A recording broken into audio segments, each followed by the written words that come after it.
Hello everyone, I hope all of you are in very good health. कुछ बच्चों ने मुझे कमेंट किया और कुछ बच्चों ने मुझे पर्सनल व्हाट्सएप भी किया और टेलीग्राम पे भी रिक्वेस्ट की। I don't know how things are going in this way, but कुछ बच्चों ने कहा कि सर आप मॉन्टी हॉल प्रॉब्लम पे डिस्कस करिए। तो मैंने मॉन्टी हॉल प्रॉब्लम देखा, तो yes I know about that problem की इसमें गेम डील वाला गेम था, यूएस में गेम शो था, उसके ऊपर आधारित था। पहले मैं बेसिक सा मॉन्टी हॉल प्रॉब्लम समझा देता हूं क्या होता है।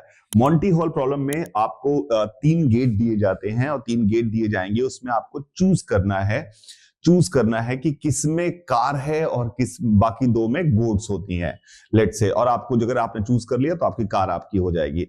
तो गेम ऐसे करता है, गेम ऐसे चलता है कि पहली बार आप कोई भी एक गेट चूज करते हैं। लेट से आपने 1 चूज किया, आपने कोई भी गेट चूज किया, तो जो भी गेट आपने चूज किया हुआ है उस गेट चूज करने में के बाद जो हमारा होस्ट होता है उसको पता है कि कार किस में है, तो वो एक दूसरा गेट खोलता है और फिर आपसे पूछता है कि क्या तुम अब स्वैप करना चाहोगे कि स्वैप नहीं करना चाहोगे, क्या चांसेस हैं, क्या तुम्हारा क्या करना चाहिए, क्या स्ट्रेटजी होनी चाहिए। तो इसकी स्ट्रेटजी होती है कि yes you have to swap, आपको चेंज कर लेना चाहिए अगर उसने एक बार गेट खोल दिया है। तो ऐसा क्यों हो रहा है, इसको समझने की बात करते हैं।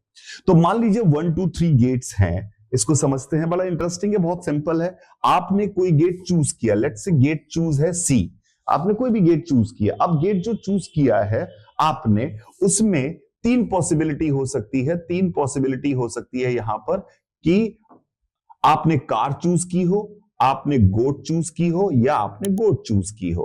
कार चूज की हो या गोट चूज की हो या गोट चूज की हो, ये 3 प्रोबेबिलिटी हो सकती है। तो आपकी जीतने की प्रोबेबिलिटी, अगर आप यहीं पर गेम खत्म हो जाता तो 1/3 होती।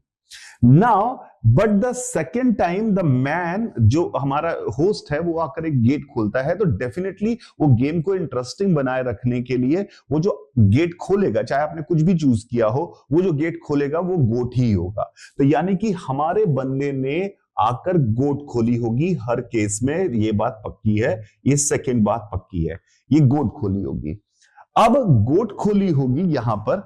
तो अब अगर हम रिमेनिंग गेट की बात करें, तो रिमेनिंग गेट जो हमारे पास होने वाला है, रिमेनिंग गेट वो इस केस में बचने वाला है, गोट बचने वाला है, इस केस में कार बचने वाली है, इस केस में कार बचने वाली है। यानी रिमेनिंग गेट में चांसेस गोट कार कार के हो गए।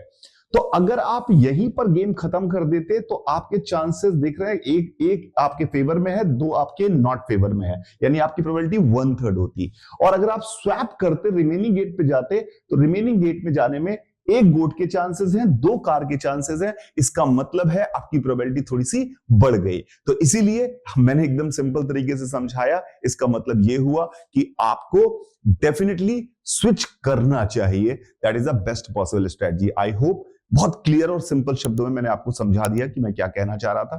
Thank you very much.